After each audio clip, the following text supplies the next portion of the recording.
Low BP, high BP, spondylosis, मणक्याचे problem, sciatica, migraine, varicose vein, पोट साफ नाही, टॉयलेट साफ नाही, डायजेशन चांगलं नाही, मूळव्याध, मुतखडा आणि ऍसिडिटी घर परत पोहोचले.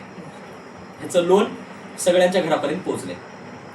ह्या प्रॉब्लेम नाहीत, ह्या लाईफस्टाईल डिसीज आहेत. खानपान चेंज झाल्यामुळे होणारे दुष्परिणाम. आपल्या जिभेला आवडणाऱ्या गोष्टी आरोग्यासाठी हानिकारक आहेत. आरोग्याच्या गरजेच्या गोष्टी आपल्या जिभेला आवडत नाही. आज रोज मनाला जिभेला आवडेल ते, मनाला वाटेल ते खात चाललो आपण दैनंदिन. मानवी शरीराला मूळ प्रॉब्लेम 3च असतात: पित्त, वात, कफ.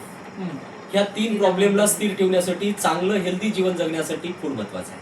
फूड कसं असायला पाहिजे? Alkaline, 80% 20% acidic. हे पुस्तकात वाचण्यापुरतं आहे. रिअल जीवनाचं चहा बिस्किटनं सुरुवात केली. आपल्या सकाळीपासून संध्याकाळपर्यंत आपण शिजवलेलंच खातो.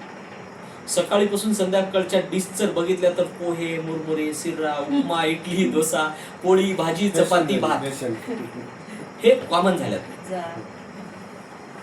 ह्या पोट, मन आणि टॉयलेट पुरते आहेत. सकाळीपासून संध्याकाळपर्यंत ऍसिडिक खाल्यामुळे आपली बॉडी ऍसिडिक होते. ऍसिडिक बॉडी, वीक बॉडी आजार तयार करते. आजार बाहेरून येत नाहीत. केंद्रबिंदू हे स्टमक आहे. पोट साफ असेल, टॉयलेट साफ असेल, डायजेशन चांगलं असेल, इम्युनिटी चांगली असेल तर 50% ते 80% कमी होतात. जर इम्युनिटी चांगली असेल तर कॅन्सरला पण हरवू शकतो आपण कोरोनात अनुभवलं. कोरोनात अनुभवलं. ज्याची इम्युनिटी लो होती ते लोक गेले. वय कुठलंही असू द्या, ज्याची इम्युनिटी लो होती ते गेले. साधा निमोनिया सारखा आजार होता, स्कोर वाढत होता, ऑक्सिजन कमी पडत होतं, लोक मरत होते. काही लोक भीतीने बोलले, तो भाग वेगळा. आपलं जे स्ट्रक्चर आहे बॉडीचं, पेशीवर तयार झाले, लाल आणि पांढऱ्या पेशी. पेशी, टिश्यू, ऑर्गेन, अवयव. 78 अवयवाला जर चांगली न्यूट्रिशन मिळाले, पोषक तत्व मिळाले तर आयुष्यात डॉक्टरची, मेडिकलची, आयुर्वेदाची गरज नाही.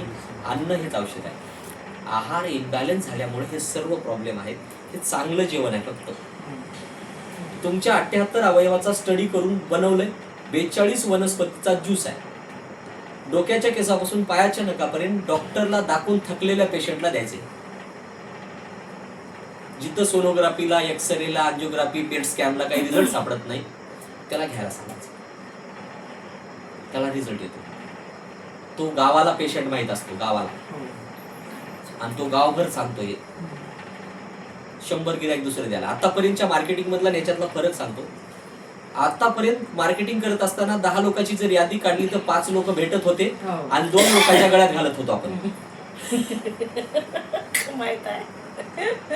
रिअल त्याला स्वप्न दाखवायचो, विमान दाखवायचो, टूर दाखवायचो आणि इन करायचो. एक पळून जात होता आणि एक आपल्या सोबत राहत होता, पण रडत रडत राहत होता सोबत. त्याला नेटवर्क मार्केटिंग असं गोंडस नाव दिलेलं आपण. काय याच्या उलट झालं इथं. आरोग्यानं परेशान असणाऱ्या 2 लोकांना जर प्रॉडक्ट दिलं तर 20 लोकांकडे प्रॉडक्ट चालले. आणि रिझल्ट. हा मदर प्रॉडक्ट आहे. सगळ्यात महत्वाचं. पोट साफ करते, टॉयलेट साफ करते, डायजेशन सुधारते, इम्युनिटी वाढवते. 50 ते 80% प्रॉब्लेम इथं सुटतात. 80 प्रॉडक्टच करायला. 20% आपला अनुभव प्रोसेस आहे. सुरू केलं तुम्ही, अभिनंदन.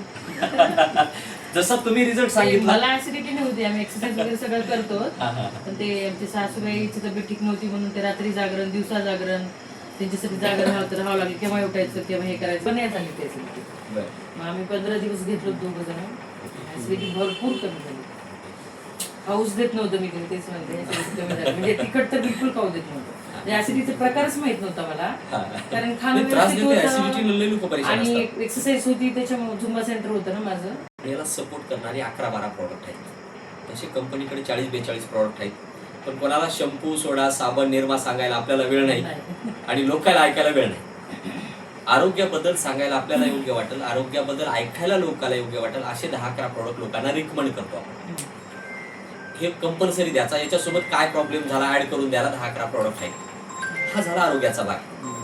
पण तुम्ही आम्ही काही तुकाराम महाराज नाही. आपल्याला लेकर आहे, संसार आहे, स्वप्न आहे.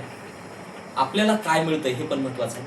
आणि खरंच कसे पैसे आले एकदा प्लॅन बघू 5 मिनिटात, नंतर मग आपण बाकी चर्चा करू.